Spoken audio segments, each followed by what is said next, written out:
Welcome to Proclaim, a presentation of the Catholic Diocese of Alexandria. Join us as we journey together through the Scriptures revealed to us by God. Good morning and welcome to Proclaim. As we find this gift of the body and blood of the Lord at this final meal that he celebrates, it's interesting that he concludes that he says, "I will not drink of the cup until I drink it anew in the kingdom of God."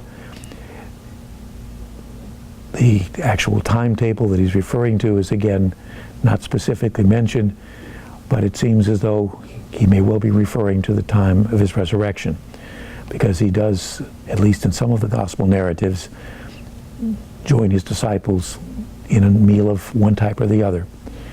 And so the kingdom of God is established by his death and resurrection.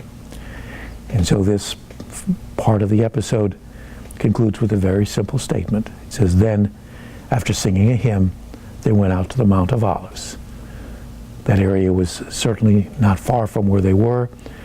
It was most likely a place that was not isolated. There were many pilgrims who would have been in the Jerusalem area. The opportunity of finding formal lodging would have not been easily done.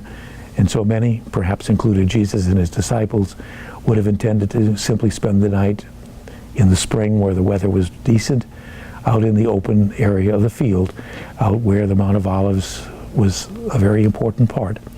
And this sets the stage for another key factor in the passion of Jesus, and that is the role of Peter. And Peter not as the rock, not as the dependable one, but as the one who, while speaking very firmly, does not act that way. This program was brought to you by Antoon Enterprises.